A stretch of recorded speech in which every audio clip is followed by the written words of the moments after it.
Thermo Fisher Scientific settles with family of Henrietta Lacks, whose HeLa cells uphold medicine. They were the first human cells to be successfully cloned and have been reproduced infinitely ever since, becoming a cornerstone of modern medicine. Henrietta Lacks.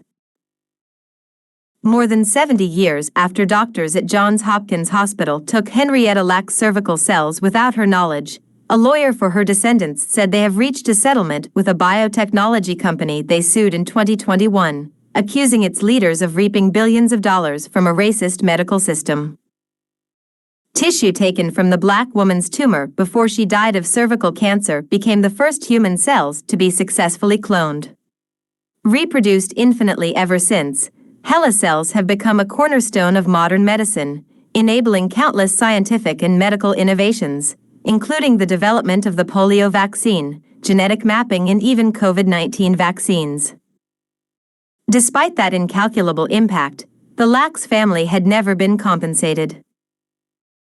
Doctors harvested Lacks cells in 1951, long before the advent of consent procedures used in medicine and scientific research today, but lawyers for her family argued that Thermo Fisher Scientific Incorporated, of Waltham, Massachusetts, has continued to commercialize the results well after the origins of the HeLa cell line became well known. The settlement agreement came after closed-door negotiations that lasted all day Monday inside the federal courthouse in Baltimore. Several members of the Lacks family were in on the talks. Attorney Ben Crump, who represents the Lacks family, announced the settlement late Monday. He said the terms of the agreement are confidential. The parties are pleased that they were able to find a way to resolve this matter outside of court and will have no further comment about the settlement, Crump said in a statement. Thermo Fisher representatives didn't immediately respond to requests by phone and email from the Associated Press for comment on Tuesday. HeLa cells were discovered to have unique properties. While most cell samples died shortly after being removed from the body, her cells survived and thrived in laboratories. This exceptional quality made it possible to cultivate her cells indefinitely.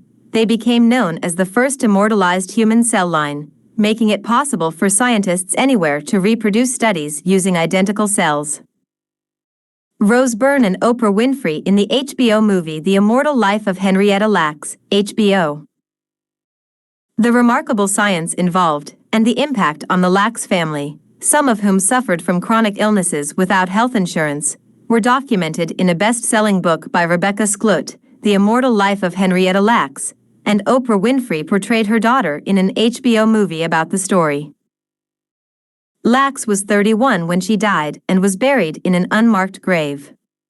A poor tobacco farmer from Southern Virginia, she was raising 5 children when doctors discovered a tumor in her cervix and saved a sample of her cancer cells collected during a biopsy. Johns Hopkins said it never sold or profited from the cell lines, but many companies have patented ways of using them. In their complaint, Lacks' grandchildren and other descendants argued that her treatment illustrates a much larger issue that persists into the present day: racism inside the American medical system. The exploitation of Henrietta Lacks represents the unfortunately common struggle experienced by Black people throughout history, the complaint reads. Too often, the history of medical experimentation in the United States has been the history of medical racism. Thermo Fisher argued the case should be dismissed because it was filed after the statute of limitations expired, but attorneys for the family said that shouldn't apply because the company is continuously benefiting from the cells. In a statement posted to their website, Johns Hopkins medicine officials said they reviewed all interactions with Lacks and her family after the 2010 publication of Skloot's book.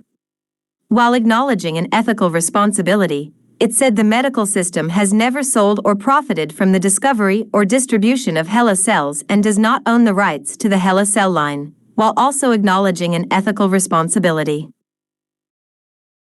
Crump, a civil rights attorney, has become well known for representing victims of police violence and calling for racial justice, especially in the aftermath of George Floyd's murder.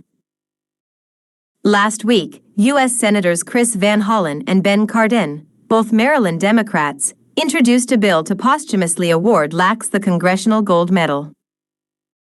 Henrietta Lacks changed the course of modern medicine.